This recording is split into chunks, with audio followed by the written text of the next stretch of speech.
İslam'a göre bir erkek hanımları arasında adaleti sağlamak zorundadır. Mesela ikinci, üçüncü yahut dördüncü hanımı alma ruhsatı var mı Kur'an'da? Var. Ancak Allah Teala bizi tek eşliliğe sevk etmiştir. Tek eşliliği tavsiye etmiştir. Zaruret halinde ikinci, üçüncü ya da dördüncü hanımı alma ruhsatımız vardır. Bu bir ruhsattır. Neye benzer? Namazları nasıl kılmak zorundayız? Ayakta kılmak zorundayız. Ancak belimiz çok ağrıyor. Sıkıntılıyız. Bacağımız çok ağrıyor. Bacağı yahut beli çok ağrıyan bir adamın ruhsatı vardır. Farz namazları bile olsa oturarak kılabilir. Bu ikinci ya da üçüncü hanım meselesi de aynen bunun gibi bir ruhsattır. Allah Teala Hazretleri ayet-i kerimede buyuruyor ki, beğendiğiniz hanımlardan ikişer, üçer ya da dörder taneyi nikahlayabilirsiniz.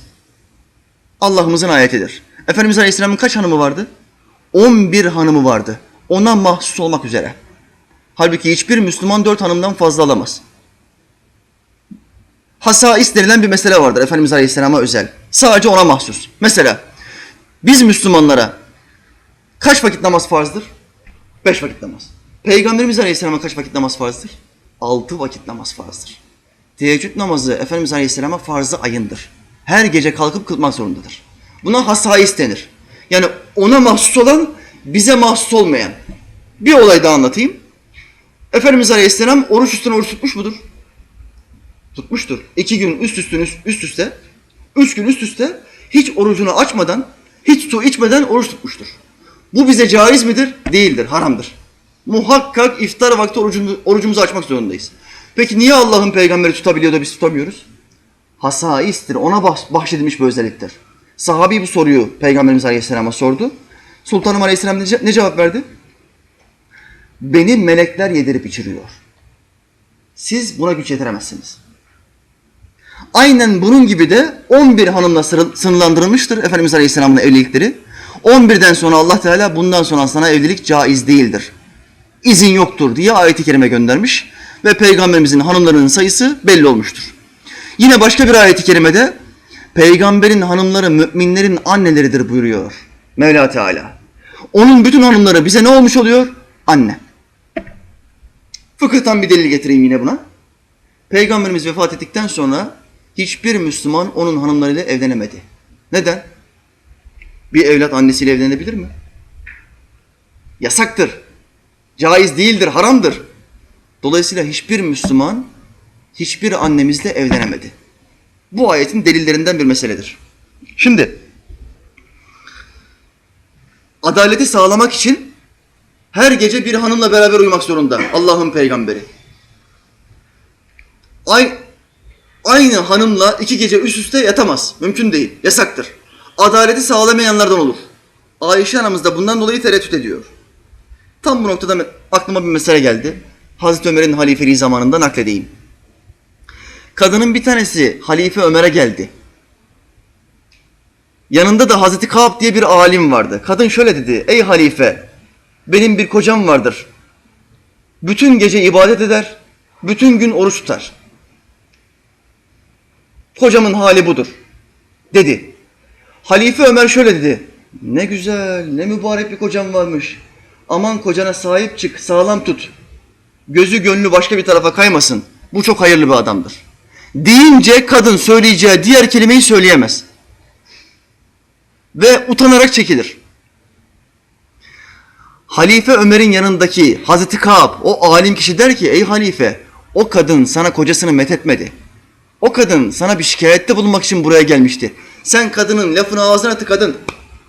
O kadın kocasıyla beraber olamadığından, cinsi manada kendisini tatmin etmediğinden, kendisini devamlı olarak ibadete verdiğinden şikayet etmek için sana geldi. Ben hiç böyle anlamadım, dedi Halife Ömer. Hemen dedi o kadını ve kocasını bana çağırın. Gittiler, kadını ve kocasını halifenin huzuruna getirdiler. Şimdi halife dedi ki: ey Kâb, bunların arasında sen hakim olacaksın ve hüküm vereceksin. Kâb dedi ki: senin gibi bir adam varken, bir müçtehit varken ben nasıl hüküm veririm dedi. Ey Kâb, bu ince meseleyi ben anlayamadım, sen anladın. Bu karı kocanın arasında sen hüküm vereceksin.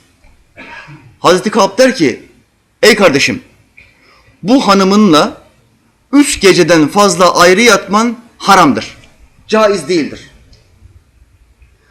3 gün üst üste nafile oruç tutman caizdir. 4. günü tutamazsın, haramdır. Dedi Hazreti Kâb.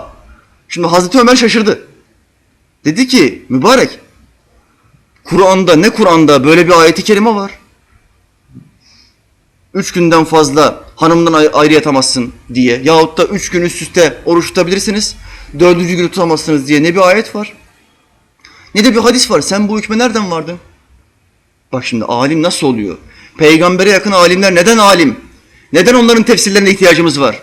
Şu inceliğe bak. Ey halife, Allah Teala Hazretleri Kur'an'da buyurdu ki, hoşunuza giden hanımlardan 2'şer, 3'er ve 4'er olarak nikahlayabilirsiniz.